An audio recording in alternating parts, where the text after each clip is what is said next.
The training hall of Sector 9 smelled like burnt ozone and overconfidence. I, Krell Noth of the 7th Fleet, had seen 300 cycles of Academy instruction, and never, not once, had I witnessed such a spectacle of incompetence packaged in such a small frame. The human stood barely 5 feet tall, her pale skin almost translucent under the harsh, artificial lighting. Dark circles beneath her eyes suggesting she hadn't slept properly in weeks. Her file listed her designation as Maya Reeves, Origin Planet Earth, physical combat rating, deficient tactical assessment scores, below minimum threshold, recommended action, immediate dismissal. "This," bellowed Instructor Vornax, his forearms gesturing dramatically at the trembling figure, "is what the Earthborn send us now? A creature that looks like it might collapse from a strong breeze?" The other cadets, massive Kronthians with their chitinous exoskeletons, sleek Viridians whose bodies rippled with predatory grace, even the modest Thalaxians who stood 7 feet in their adolescence, erupted in laughter. The sound echoed off the metallic walls, a symphony of mockery that made my secondary ears fold back in discomfort. Maya said nothing. Her jaw clenched, tiny muscles working beneath that fragile skin, but she maintained eye contact with Vornax. Bold, for someone so obviously outmatched. "Perhaps," Vornax continued, circling her like a scavenger bird eyeing carrion, "we should send you back to your homeworld. Tell them the Coalition has standards, yes? That we cannot waste resources on projects destined to fail?" "No, sir." Maya's voice emerged quiet but steady, each word precisely enunciated. "I'm staying." More laughter rippled through the assembly. I found myself studying her more closely, this puzzle that didn't fit any known pattern. Humans had joined the Coalition only 15 cycles ago, their admission controversial, their planet considered a backwater of limited strategic value. Most human recruits washed out within the first month, unable to match the physical demands of species that had evolved under harsher gravitational constants, more competitive ecosystems. This one looked like she might not survive the first week. "Staying?" Vornax's mandibles clicked in amusement. "Very well, Earthborn. Let us test your conviction. Combat assessment. Right now. Against—" His predatory gaze swept across the assembled cadets, landing on Thork, a Kronthian built like an armored personnel carrier. "Him." Thork stepped forward, each footfall causing minor vibrations in the floor plating. He stood nearly 8 feet tall, his exoskeleton gleaming like polished obsidian, clawed hands flexing with anticipation. The betting odds, calculated instantly through my neural implant, gave Maya a survival probability of 12%, victory probability of 0.03%, statistical certainty of humiliation. Maya walked to the center of the mat, her movements small, economical. She wore the standard Academy training uniform, gray synthetic material that hung loosely on her diminutive frame. Beside Thork, she looked like a child's toy accidentally left in a war zone. "Standard rules," Vornax announced. "First to 3 confirmed strikes, or submission. Begin." Thork charged immediately, a strategy relying on overwhelming force and speed. Most Kronthians fought this way, their natural armor making defense almost unnecessary. His massive fist, each knuckle reinforced with bone ridges that could crack duralloy, swept toward Maya's head in an arc designed to end the fight in seconds. She wasn't there.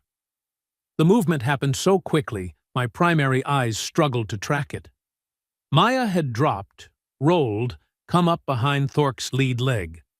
Her small fist struck precisely at the joint between exoskeleton plates, the weak point every Kronthian possessed, but few opponents could reach because of their sheer size advantage. Thork roared, more surprised than injured, spinning with remarkable agility for his bulk. His backhand swipe could have decapitated a Viridian, but again, Maya had already moved, staying inside his reach where those massive limbs had less leverage, less speed. The laughter had stopped. For 90 seconds, Maya made Thork look foolish. She was everywhere and nowhere, striking joints, vulnerable spots, using his mass against him. When he tried to grab her, she slipped away. When he charged, she redirected his momentum. The cadets watched in stunned silence as this fragile Earthborn turned combat doctrine into performance art.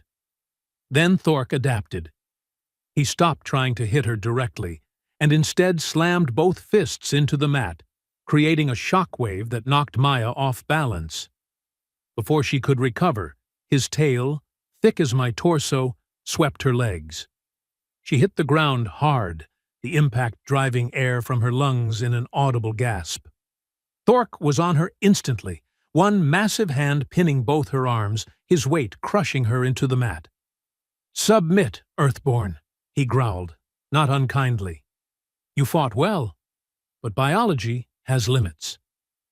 Maya's face had gone red, then purple, struggling to breathe under pressure that would have liquefied most beings her size. Her legs kicked uselessly against exoskeleton that registered such impacts as gentle tickling. The match was over. Everyone knew it. Protocol demanded she submit or risk serious injury. "Submit!" Vornax commanded. "That is an order, Cadet Reeves." Maya's lips moved, barely a whisper. "No." "What?" Vornax leaned closer. "I said no, sir." Her voice emerged as a pained rasp, but somehow still defiant. "I won't quit." Madness. Absolute madness. Thork looked uncertain, his training warring with basic decency. No one wanted to seriously harm an opponent this outmatched. Vornax's expression cycled through confusion, irritation, then something approaching concern. "Thork, release her," the instructor ordered. "The Earthborn has demonstrated sufficient tenacity." The Kronthian stood, and Maya lay gasping on the mat, her chest heaving, bruises already forming on pale skin. But she was smiling, actually smiling, as if losing had somehow satisfied her. Strange creatures, humans, so very strange. Medical drones swarmed immediately, their scanners painting her in diagnostic light. Minor fractures, soft tissue damage, respiratory stress, the attending physician reported. Nothing permanent, but she would spend the night in regeneration tanks. As they carried her away on an anti-grav stretcher, Maya's eyes found mine in the crowd. We locked gazes for perhaps 2 seconds, but in that moment, I saw something that made my combat instincts, honed through decades of service, suddenly scream warnings. This human was dangerous. Not because of physical prowess or tactical brilliance. No, something else lurked behind those eyes, something patient and calculating that suggested this entire display had been exactly what she intended. A test, perhaps, but not of her abilities. Of us. Of our assumptions, our prejudices, our predictability. That night, unable to sleep despite the late hour, I accessed the Academy database, calling up Maya Reeves's complete file. Most of it matched what I already knew. Mediocre scores across most categories. Physical assessments placing her in the bottom 10% of all cadets. Psychological evaluation, noting extreme stubbornness and refusal to acknowledge personal limitations. But there was a section, flagged with coalition security protocols, that required Level 7 clearance to access. As a senior instructor and former intelligence operative, I possessed Level 8. My curiosity, thoroughly provoked by the day's events, demanded satisfaction. I activated the decryption sequence, watching security barriers dissolve one by one. The file expanded, revealing nothing. Almost nothing. Just a single line of text, stark against the black background. Subject access restricted pending verification of death or permanent incapacitation. Authorization code required. Warning: unauthorized disclosure carries penalties up to and including summary execution. My blood, such as it was, ran cold. This level of security didn't exist for Academy cadets. It barely existed for active field operatives. The only time I'd encountered such measures was during the Kethros incident, when we'd discovered Coalition Council members had been replaced by hostile intelligence. That investigation had resulted in 17 executions and the complete restructuring of our counterintelligence apparatus. What in the name of all darkness was a human carrying this kind of classification doing in a basic training facility? I tried the authorization prompt, knowing my credentials wouldn't be sufficient but unable to resist. The system immediately locked down, red warning text flooding my screen. Unauthorized access attempt logged. Security response initiated. Remain in position. Brilliant. Absolutely brilliant. I'd just triggered alarm systems that would bring armed response teams within minutes, all because I couldn't control my curiosity. The door to my quarters hissed open without being commanded. 3 figures entered, but not the security personnel I'd expected. These wore the unmarked black uniforms of Coalition intelligence, their faces hidden behind reflective visors that turned them into faceless instruments of authority. Instructor Krelnoth. The lead agent's voice emerged synthesized, stripped of identifying characteristics. You attempted to access classified materials regarding Cadet Maya Reeves. Explain your reasoning. Truth seemed the safest option when dealing with intelligence services. They possessed sensors that could detect lies with 98% accuracy, and besides, I had legitimate grounds for inquiry. The cadet demonstrated unusual characteristics during combat assessment. Her file's security classification seemed disproportionate to her apparent abilities and status. As an instructor responsible for Academy safety, I deemed investigation appropriate. Silence stretched for several heartbeats. Then, your curiosity is noted and understood.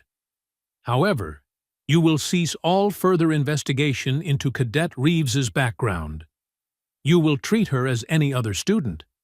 You will not discuss this matter with colleagues or superiors. Violation of these directives will result in immediate detention and psychological reconditioning. Acknowledge compliance. I acknowledge and will comply. The words tasted like defeat, but self-preservation demanded cooperation. They left as silently as they'd arrived, taking with them any hope I'd had of solving this mystery through official channels. But their very presence confirmed my suspicions. Maya Reeves was not what she appeared to be, and someone, somewhere high in the Coalition power structure, wanted her identity protected at all costs. The question was, why? Morning came too quickly. I arrived at the training hall to find Maya already present, released from medical care and apparently suffering no lasting effects from yesterday's brutalization. She performed warm-up exercises alone in a corner, her movements precise and controlled, while other cadets gave her a wide berth. Some of that distance, I suspected, came from newfound respect. She'd lasted longer against Thork than most had expected, but primarily they avoided her because humans remained other strange pale creatures from a gravity-poor world that somehow produced warriors too stubborn to acknowledge when they were beaten. Vornax arrived, his mood visibly improved, likely because he'd won significant credits betting on Thork. Today, he announced, voice carrying easily across the hall, we conduct tactical simulations. You will be divided into squads of 5, assigned random scenarios, and evaluated on problem-solving under pressure. Performance affects your placement rankings for advanced training streams. The cadets sorted themselves quickly into comfortable groupings. Species tended to cluster together, Crontians with Crontians, Viridians with their own kind, and so forth. The instructors generally allowed this, believing that students learned better when working with physiologically similar teammates. This left Maya standing alone, watching the social dynamics play out with an expression of weary resignation. She'd probably experienced this many times before, this casual exclusion that wasn't quite hazing, but definitely wasn't acceptance. "The Earthborn will join Squad 7, Vornax declared, consulting his datapad.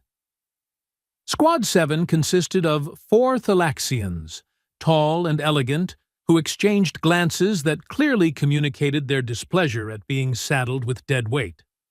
Their squad leader, a male named Yorvak, whose gray skin bore ceremonial scarring denoting noble birth, approached Maya with visible reluctance.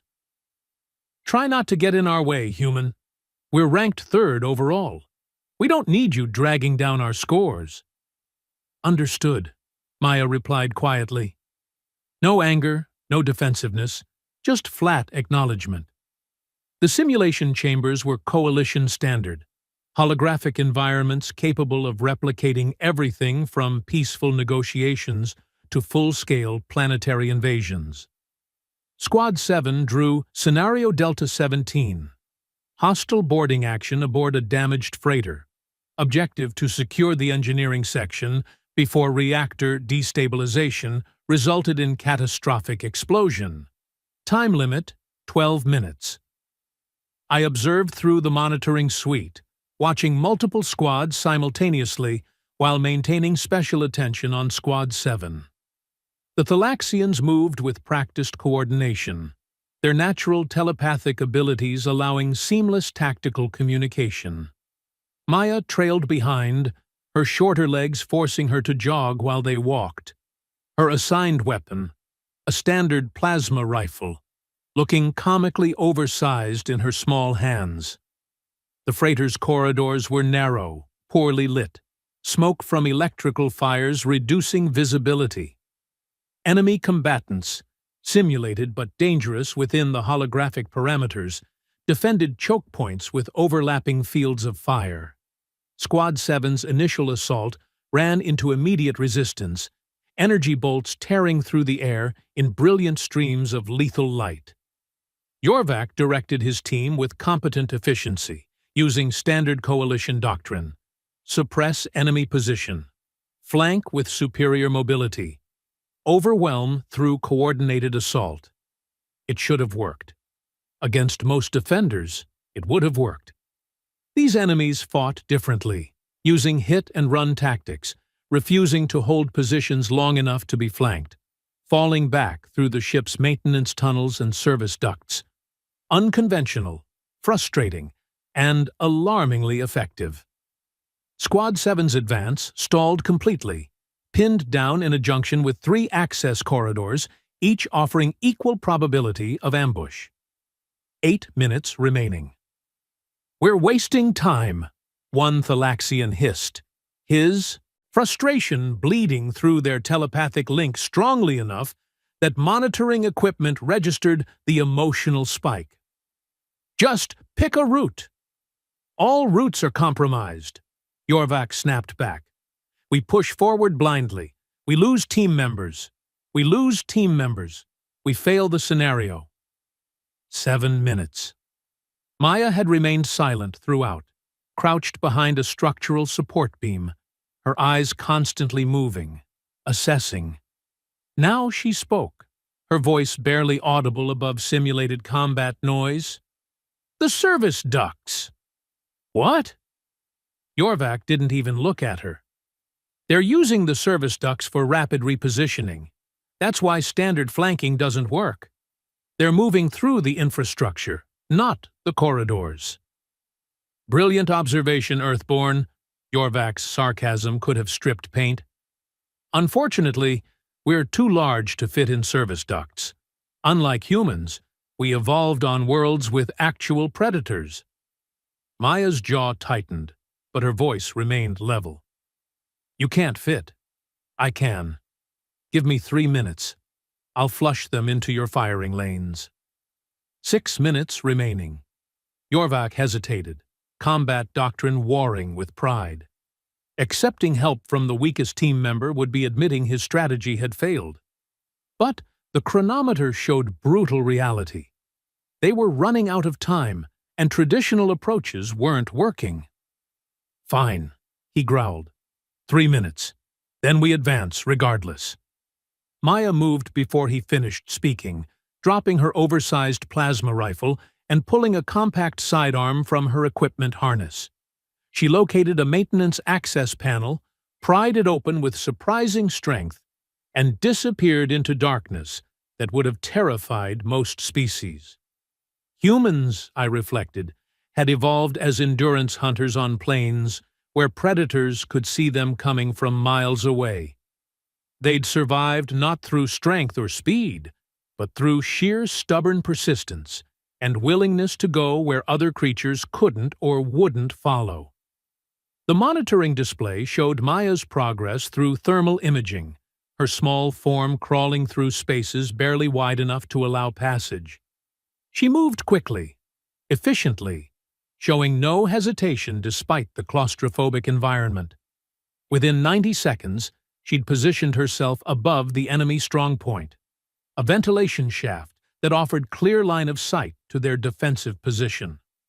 What happened next violated every rule of engagement, every tactical doctrine taught in coalition academies. Maya dropped a thermal grenade, smoke variant, directly into the enemy position. As choking clouds filled the corridor, she emerged from the shaft like some nightmare creature, landing among disoriented enemies with her sidearm blazing. The simulated combatants, programmed to react like real opponents, did exactly what any rational being would do when ambushed from an impossible angle. They panicked and ran directly into Squad 7's waiting firing lanes. The Thalaxians, credit to their training, didn't hesitate. They cut down fleeing enemies with clinical precision, their plasma fire creating a killing zone that nothing could survive. Within 30 seconds, the strongpoint was eliminated, the path to engineering section clear. 3 minutes 40 seconds remaining.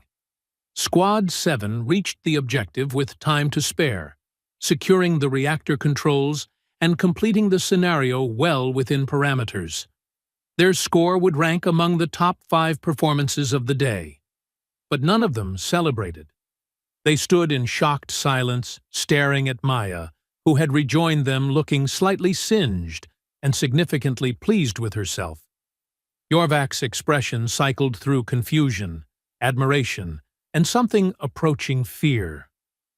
"How did you—" he began, then stopped, unable to formulate the question. "Humans are small," Maya said simply. "We learn to use it as an advantage." The simulation ended, holographic environments dissolving into the bare chamber walls. As they filed out for debriefing, I noticed the other cadets watching Maya with new interest. Word had spread quickly through the Academy grapevine.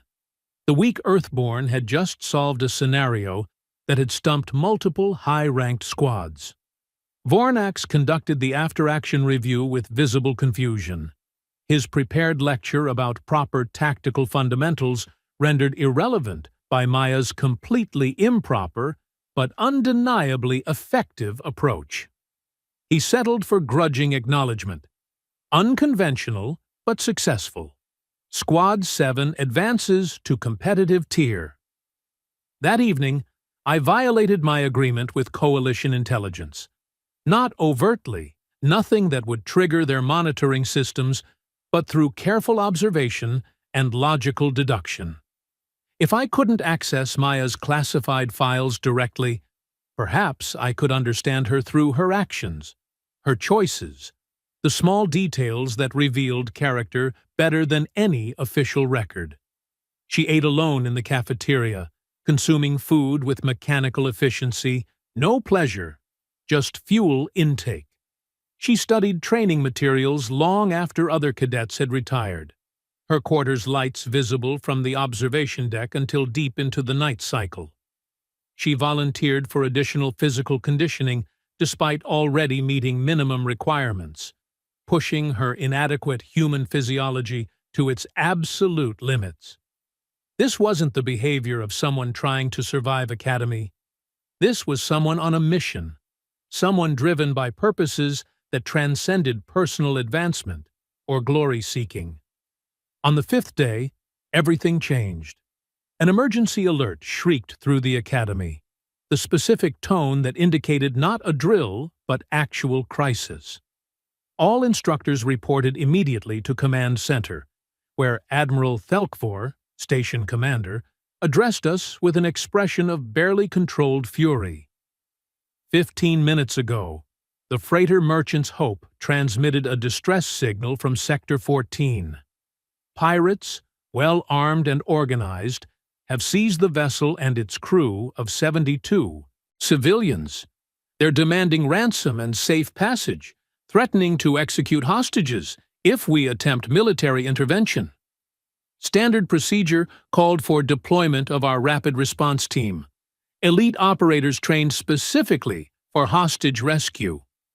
But Thelkvor continued, his voice heavy with implications. The Merchant's Hope is registered to Counselor Vexthara, carrying his family and personal staff. This is not just a pirate incident. This is a political crisis that could destabilize the entire sector if mishandled. Politicians. Of course, nothing mobilized coalition resources faster than threats to the ruling class and their relatives. All Academy training operations are suspended, the Admiral declared. We're deploying every available asset, including advanced cadets. This is now a live exercise with real consequences. Instructor Vornax, select your 5 best tactical squads. They'll provide support to primary response teams. Vornax consulted his rankings, selecting squads based purely on simulation scores and combat assessments. Squad 7 made the list, primarily because of their recent performance in the Delta 17 scenario, which meant Maya Reeves, the weak Earthborn who could barely pass physical requirements, was about to face actual combat against enemies who wouldn't pull their strikes or observe safety protocols. The briefing took 40 minutes. Tactical displays showing the freighter's layout, known enemy positions, probable hostage locations. The pirates had positioned themselves brilliantly, using the hostages as human, or rather alien, shields while controlling critical ship systems. Any direct assault would result in significant civilian casualties. Our advantage, the operation commander explained, a scarred Voridian veteran named Krath, is that they expect military response, not academy students. They'll be watching for armored assault teams, not training units. We use that. Support squads will approach through cargo vectors they won't anticipate, create diversions, draw their attention while primary teams execute rescue operations. It was a sound plan, assuming the enemy followed predictable patterns, assuming they didn't have inside information about coalition response protocols, assuming 100 variables aligned perfectly. I'd participated in enough actual combat operations to know how rarely such assumptions survived contact with reality. The transport flight to intercept coordinates took 90 minutes, time the cadets spent in nervous silence. I watched Maya carefully, looking for signs of fear, doubt, anything that might explain her mysterious classification. She sat motionless, eyes closed, breathing slow and controlled. Meditation, perhaps, or simply conserving energy. When we achieved visual range of the Merchant's Hope, the freighter looked like a wounded beast, its hull scarred by weapons fire, emergency lighting casting everything in hellish red glow.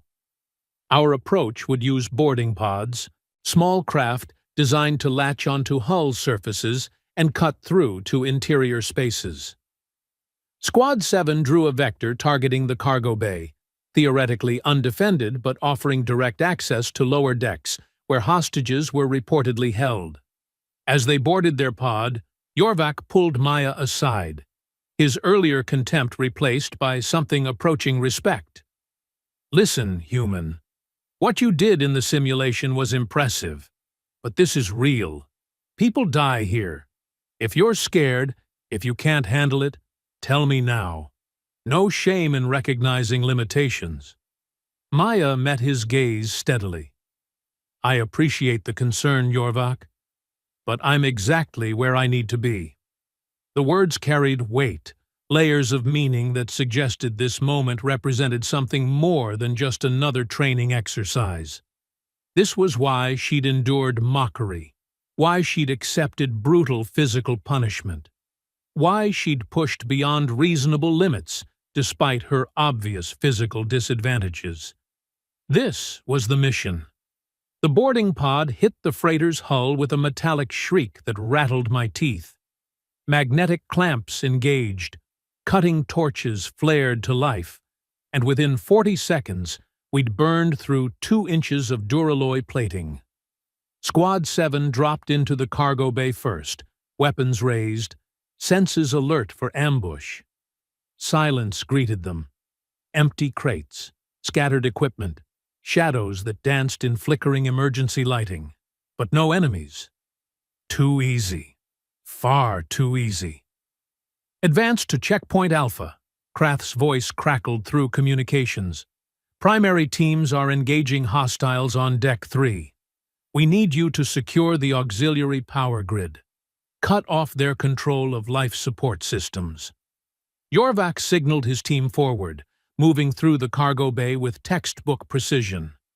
The Thalaxians flowed like water, their telepathic coordination allowing them to cover angles and clear spaces with efficiency that would have impressed veteran units. Maya followed, weapon ready, her small size actually advantageous now in the cluttered environment where larger beings had to duck and weave around obstacles. They'd penetrated 3 decks deeper when the trap sprung. Explosions ripped through the corridor behind them, sealing their retreat route with collapsed bulkheads and ruptured power conduits. Simultaneously, hidden gun turrets emerged from ceiling mounts, filling the passageway with plasma fire hot enough to melt steel. The Thalaxians scattered, seeking cover, but one wasn't fast enough. Energy bolts caught him center mass, burning through armor and flesh with equal ease. He dropped, screaming, his telepathic death throes flooding the squad's mental link with agony. "Fall back!" Yorvak roared, but there was nowhere to fall back to, their exit blocked by tons of wreckage. Maya moved without hesitation, sprinting directly toward the gun turrets, while every rational instinct should have told her to seek shelter. She zigzagged, making herself unpredictable, using cargo containers as momentary shields. Plasma bolts traced lethal paths around her, missing by margins so thin I could barely comprehend how she calculated the timing. She reached the turret's base, too close for its targeting systems to track, and slapped something against the mounting bracket. Then she was running again, diving behind a support beam just as the shaped charge detonated, ripping the turret from its moorings in a shower of sparks and molten metal. "Grenades on turret 2!" she shouted. "Focus fire! Overload the cooling system!" The remaining Thalaxians responded instantly, pouring concentrated plasma fire into the second turret. Within seconds, its thermal management failed, causing a cascade reaction that turned the weapon into an improvised bomb. The explosion took out a section of ceiling, but also cleared their forward path. Silence returned, broken only by labored breathing, and the wounded Thalaxian's quiet moans. Yorvak knelt beside his fallen comrade, checking vitals, his expression grim. Still alive, but critical. He needs medical evacuation now. Negative on evacuation. Krath's voice cut through their communications. All extraction routes are compromised. Pirates have anti-aircraft batteries targeting any departing craft. You push forward, or you die there. Those are the options. Brutal calculus, but accurate. The mission had become a one-way trip until someone neutralized those batteries or negotiated a ceasefire. Standard military logic said, leave the wounded, complete objectives, hope enough survive to make the sacrifice worthwhile. Maya knelt beside the injured Thalaxian, pulling emergency medical supplies from her pack. Go, she told Yorvak. I'll stabilize him, catch up when he's secure. You can't stay here alone, that's suicide, Yorvak protested. I said go, that's not a suggestion. Something in Maya's voice had changed, acquired an edge of command that made even the proud Thalaxian hesitate. You have 3 minutes before pirates send reinforcements to investigate the explosions. Move now or fail completely. Yorvak's combat training warred with his instincts, but ultimately the mission won. He led the remaining squad members forward, leaving Maya alone with the dying Thalaxian and approaching enemy forces. I watched through Maya's helmet camera, my role as observer keeping me safely aboard our command ship, while cadets fought for survival. It felt cowardly, remaining here while they bled, but command structures demanded someone maintain tactical overview and coordinate responses. Maya worked with surprising medical competency, sealing wounds, administering trauma drugs, stabilizing the Thalaxian's condition from critical to merely severe. Her hands moved with practiced efficiency, no wasted motion, no hesitation. This was not someone learning battlefield medicine. This was someone who'd done it many times before. You're going to live, Varrock, she murmured, using the injured cadet's personal name. Your bondmates are waiting for you back home. You'll see them again. I promise. Footsteps echoed through adjacent corridors, multiple contacts, moving fast. The pirates had arrived to investigate, probably expecting to find dead Academy students or fleeing survivors. What they found instead was a single human, small and apparently helpless, crouched over a wounded alien. 5 pirates emerged into the cargo bay, a mixed group, Kronthians and Viridians, their weapons marked with kill tallies, their armor battle-scarred and worn. Professional criminals, not the desperate amateurs that usually attempted hijackings. Their leader, a Viridian female with acid-scarred features, laughed when she saw Maya. Look what we have here! A little Earthborn playing soldier. Tell me, tiny thing, where are the rest of your friends? Maya stood slowly, positioning herself between the pirates and Varrock. Her sidearm remained holstered, her posture non-threatening, hands visible and empty. Gone. It's just me and the wounded. We're non-combatants, no threat to your operation. You can leave us. Focus on targets that matter. The pirate leader's amusement deepened. Oh, I don't think so. You see, we have quotas to meet, examples to make. Dead coalition cadets send excellent messages about what happens when you interfere with our business. She raised her weapon, a heavy plasma rifle that could vaporize Maya's entire torso with a single shot. Time seemed to slow, that horrible compression that occurs in moments before violence, when every detail becomes crystalline and inevitable. Maya's hand moved. I'd seen fast draws before, spent decades training with elite operators who could clear leather and fire in under half a second. Maya was faster. Her sidearm appeared in her hand as if teleported, and she fired 3 times before the pirate leader's finger completed its trigger pull. The first shot took the leader in the throat, punching through soft tissue and severing the spinal column. The second caught a Kronthian pirate in his unarmored eye socket. the only vulnerable point on his entire body. The third killed a Viridian trying to bring his own weapon to bear, the bolt entering through his open mouth and exiting through the back of his skull. 3 dead in under 2 seconds. The remaining pirates, shocked by the impossible speed, froze for a fatal instant. Maya didn't freeze. She moved like liquid death, closing distance while firing, using the corpses of fallen enemies as momentary shields, her movements so precise they seemed choreographed. Another pirate fell, then another, and suddenly it was over.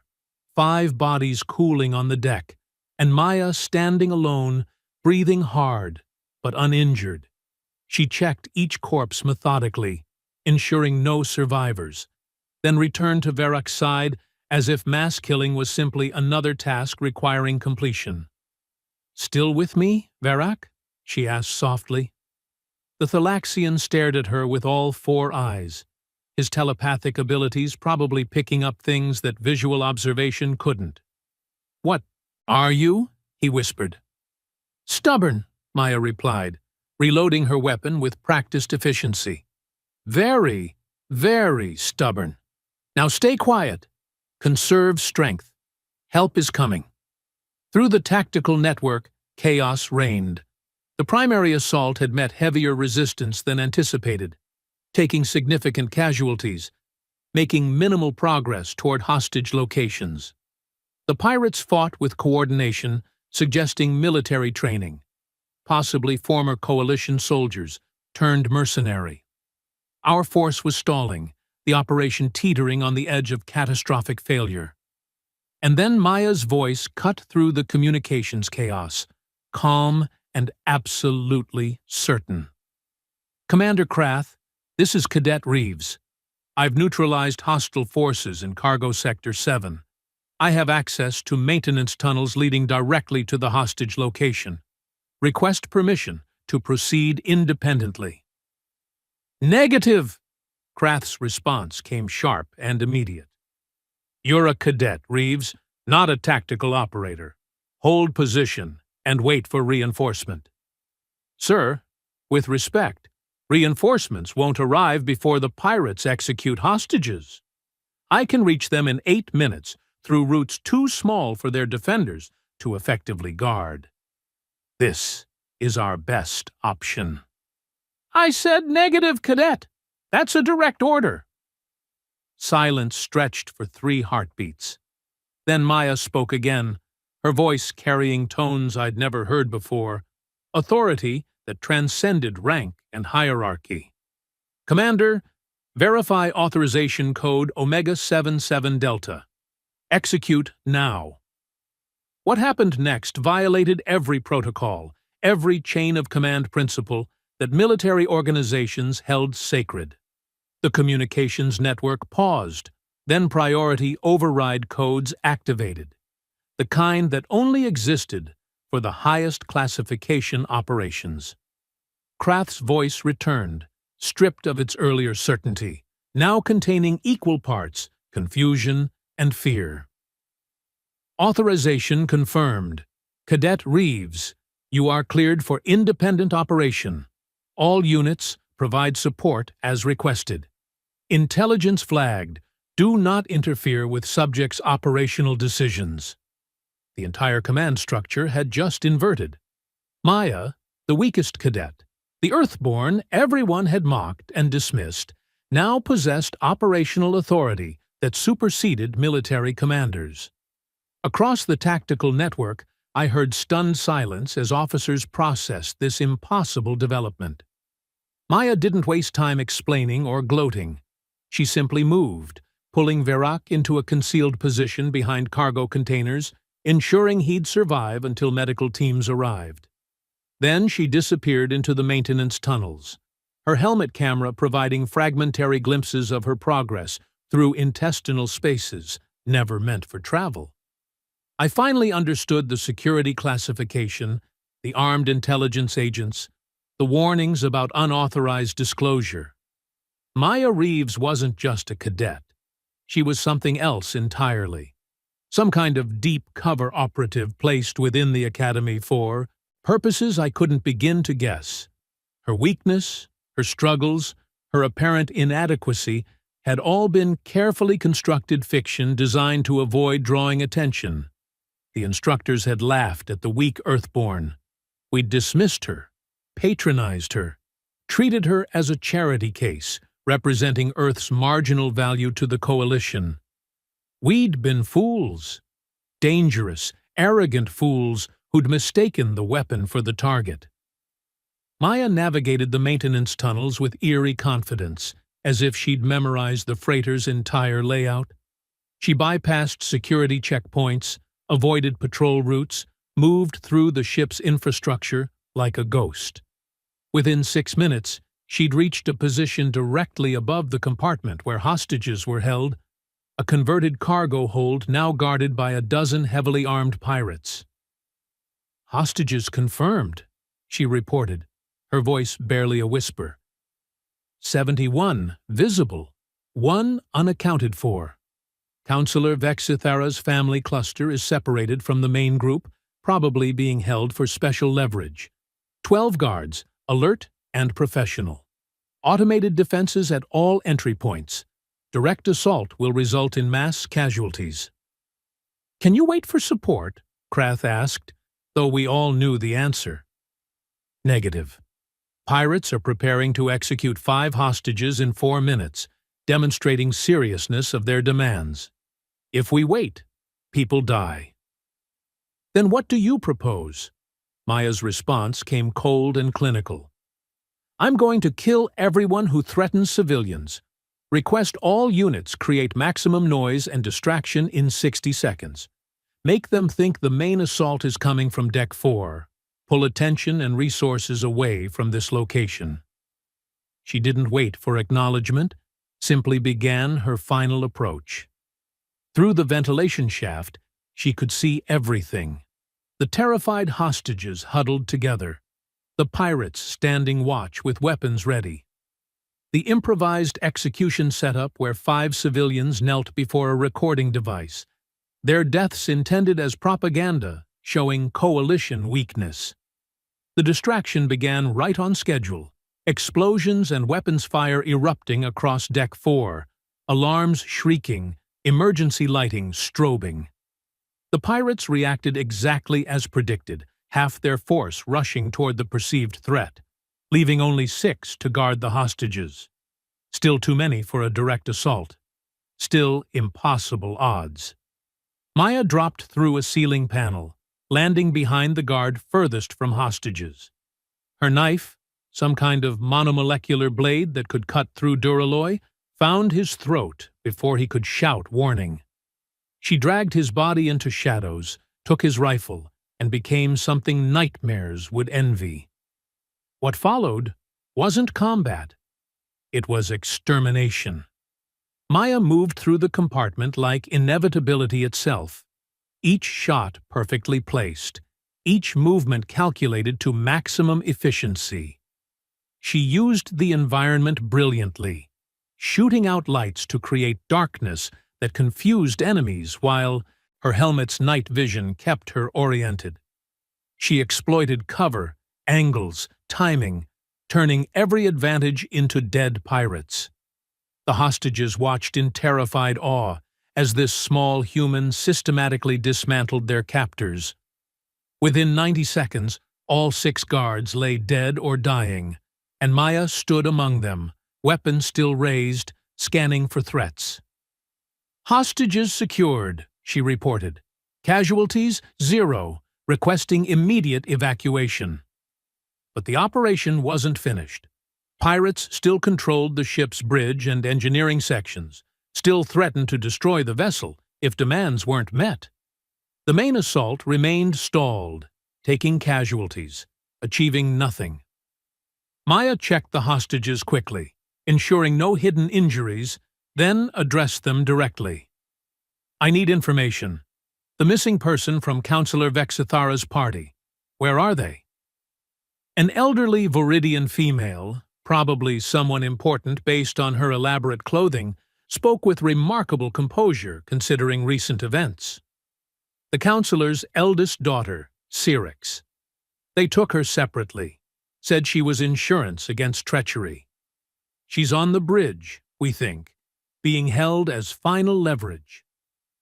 Maya nodded, processing this information with visible calculation. Rescuing one hostage from a fortified bridge position would be nearly impossible.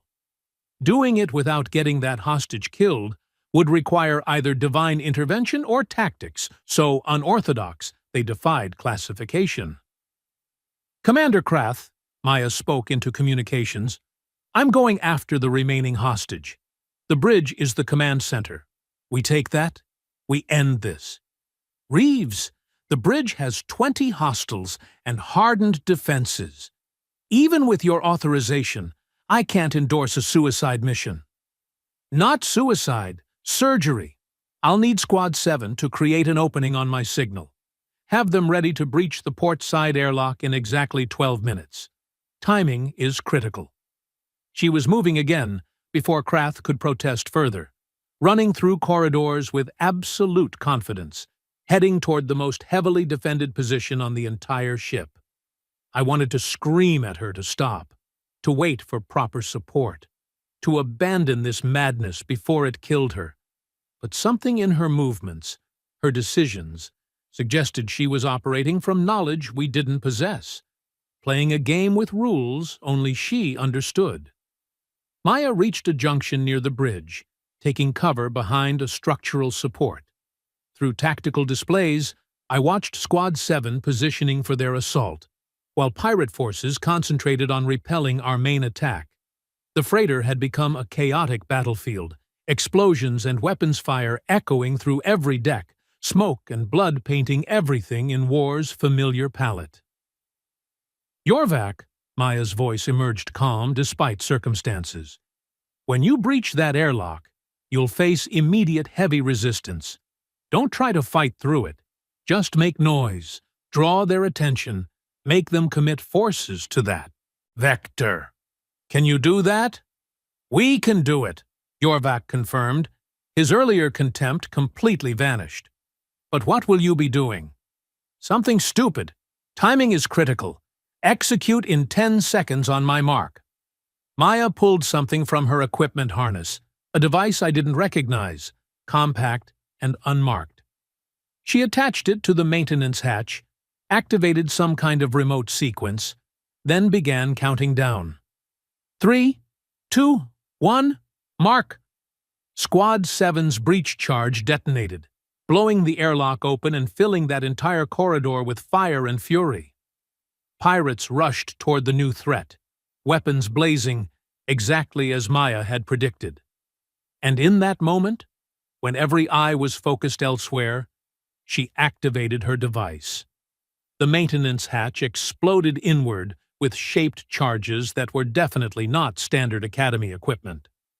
Maya went through the smoking opening before debris stopped falling, emerging directly onto the bridge behind all defensive positions, in the one spot no one expected enemies to appear. 20 pirates turned as one, weapons swinging toward this impossible threat. But Maya wasn't attacking them. She was targeting equipment, specifically the communications array and the ship's self-destruct mechanism. Her first shots destroyed the transmitter, cutting pirates off from their reinforcements. Her second volley took out the destruct control panel, ensuring they couldn't destroy the ship as final revenge. Only then did she turn her weapon toward living targets. The bridge descended into chaos. Pirates scrambled for cover while trying to acquire targets, their numerical advantage meaningless in the confined space where friendly fire became a serious risk. Maya used this brilliantly, positioning herself so enemies couldn't shoot without hitting each other, moving constantly, never remaining static long enough for coordinated response. And through it all, she protected one person above all others. Syrinx, the counselor's daughter, a young Voridian female who'd been tied to the captain's chair as living deterrent against assault. Maya kept her body between the hostage and incoming fire, took hits on her armor that would have killed the civilian, all while systematically reducing the number of threats. The pirates broke.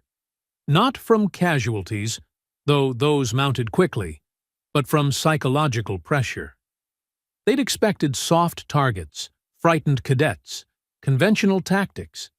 Instead, they'd found something primal and relentless, something that fought with precision, that suggested extensive combat experience, and determination that suggested personal stakes beyond simple duty. The last 3 pirates threw down weapons, hands raised, shouting surrender. Maya accepted, restraining them efficiently while keeping her weapon ready for treachery that never came. Within 5 minutes of breaching the bridge, she'd secured the room, freed the hostage, and effectively ended the entire operation. "Bridge secure," she reported, breathing hard now, adrenaline finally catching up to her. "Final hostage safe. Ship is ours." The aftermath took hours to process. Medical teams evacuated wounded, both coalition forces and pirate survivors. Engineers secured the freighter's systems, ensuring it wouldn't explode or decompress. Intelligence officers interrogated prisoners, building cases that would result in public executions for piracy and hostage-taking. And through it all, Maya sat alone in the debriefing room, waiting for questions she knew were coming. I entered without permission, beyond caring about protocols that had already been shredded. "Who are you, really?" I demanded. "What is a coalition intelligence operative doing masquerading as an academy washout?" Maya looked at me with eyes that had seen too much, contained depths I'd only glimpsed today. "You don't have clearance for that answer, instructor. Neither do most people in the coalition. What I can tell you is that sometimes the best way to observe something is from the position everyone dismisses. The weak cadet no one notices can see things the decorated hero cannot." This was all an assignment? Enduring mockery, physical abuse, social isolation, all intelligence gathering? "Partly," she smiled, though it didn't reach her eyes. "But also validation. There are those in coalition leadership who question Earth's value, who see humans as weak additions diluting military effectiveness. I volunteered to demonstrate that strength takes many forms, that the species you dismiss might save your life when circumstances demand flexibility over raw power." "And your real mission?" "Classified beyond your access level. But I can say the pirates weren't random criminals. They had backing, resources, intelligence that suggested coalition insider information. Someone high up is playing dangerous games, and my assignment is finding out who and why." The Academy provided perfect cover for investigation while building connections with future coalition officers. It made sense in a paranoid, conspiracy-minded way. The coalition had always struggled with internal corruption, species jockeying for advantage, political factions willing to sacrifice military effectiveness for personal gain. An intelligence operative positioned as a struggling cadet could observe Academy operations, build dossiers on cadets who might become valuable assets or dangerous traitors, all while remaining beneath notice. The other cadets, they deserve to know. After what they've been through today, the mockery they put you through. "They deserve exactly nothing," Maya interrupted, her voice suddenly hard. "They judged me based on appearance, dismissed me based on origin, treated me as inferior because I didn't match their physical standards. If today's events taught them anything, it should be that assumptions kill. Let them wonder, let them question, let them realize that the weakest link might actually be the strongest chain." She stood, collecting her equipment. "You'll receive official instructions within the hour. Memory modification protocols for everyone involved, classified mission status, non-disclosure agreements with criminal penalties for violation. This operation never happened, I'm still just Maya Reeves, struggling cadet from Earth, barely passing minimum standards. But people saw you. Squad 7, Commander Krath, dozens of others witnessed your capabilities. And they'll remember me getting lucky, being in the right place at the right time, following orders from actual operators who were running the real mission. Human memory is remarkably malleable when proper techniques are applied. By tomorrow, I'll be back to being the weak Earthborn, and everyone will have forgotten today's uncomfortable truths. She walked toward the exit, paused at the threshold, looked back at me with something approaching sympathy. One thing they won't modify, instructor. Your certainty that humans are dangerous. Keep that. Remember that the species you patronize, the individuals you dismiss, they might be exactly what saves the coalition when things go wrong. We're small, yes. Weak by your standards, absolutely. But we're also stubborn, creative, and willing to go places others won't. That combination?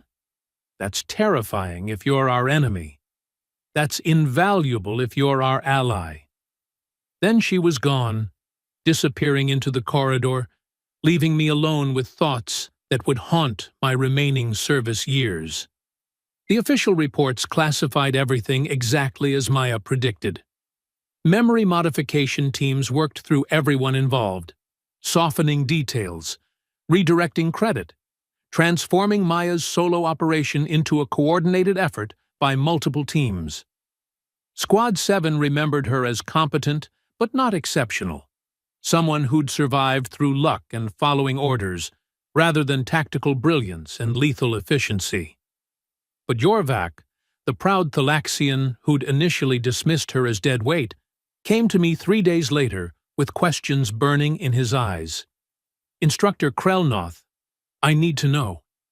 The human, Maya Reeves, did she really? Really what, cadet? I kept my expression neutral. Nothing. Never mind. Just, sometimes I have these memories that don't quite fit together. Fragments of things that seem too incredible to be real. And when I see her in training, still struggling with physical requirements, still getting mocked by others, I wonder if I'm remembering correctly, or if combat stress created false impressions. Trust your training, cadet. Trust the official reports. Everything else is just confusion caused by fear and adrenaline. He left unsatisfied, but he left. And I watched Maya through the observation windows, running the obstacle course at barely passing speed, her face showing strain that might be genuine or might be performance, and I no longer knew which. The academy returned to normal operations. New cadets arrived, veterans graduated, the endless cycle of military education grinding. Forward. Maya remained, still struggling, still dismissed, still occupying her role as the weak Earthborn that everyone pitied or mocked, depending on their personal character. But I watched her differently now. Watched her watching others, cataloging interactions, building profiles. Watched her volunteer for duties that placed her near sensitive equipment or classified briefings. Watched her befriend cadets from influential families or connected to political factions. She was still gathering intelligence, still executing her mysterious mission, still playing a role that fooled everyone except those few of us who'd glimpsed the truth. On my final day before transfer to fleet operations, I found Maya alone in the training hall, performing maintenance on equipment. She looked up as I approached, something knowing in her expression. Come to say goodbye, instructor? Come to say thank you. You saved lives during that operation, regardless of how official reports distribute credit. The coalition owes you a debt it can never acknowledge. Debts aren't why I do this. She returned to her work, hands moving with mechanical precision. I do it because someone has to. Because humanity earned its place in the coalition through blood and sacrifice, and I won't let anyone question our value. Every successful operation, every life saved, every threat neutralized proves we belong here despite our physical limitations. You could have died, multiple times. The risks you took were calculated and acceptable. Humans specialize in acceptable risks, instructor. We walked upright on plains where predators could see us from miles away. We crossed oceans in wooden boats. We split atoms without knowing if it would ignite the atmosphere. Risk is our evolutionary inheritance. We just learned to make it pay dividends. I left her there, this strange, small human carrying secrets that could shake the coalition to its foundations, playing roles that would earn her no recognition or glory, protecting people who dismissed her as inferior. The weak Earthborn that everyone laughed at. The weapon hidden in plain sight. The reminder that strength takes forms beyond muscle and armor. That the beings we dismiss might be exactly what saves us when darkness comes calling. I never saw Maya Reeves again after that day. But sometimes, late at night when I reviewed casualty reports or political intelligence, I wondered how many successful operations bore her invisible fingerprints. How many crises were quietly resolved by the cadet everyone forgot, the human everyone underestimated. The coalition remained stable, threats were neutralized, political tensions diffused. And somewhere in the background, unnoticed and uncelebrated, Maya and others like her did the work that kept empires functioning. The instructors had laughed at the weak Earthborn. They'd never know how badly they'd misjudged the situation, or how fortunate they were that she was on our side.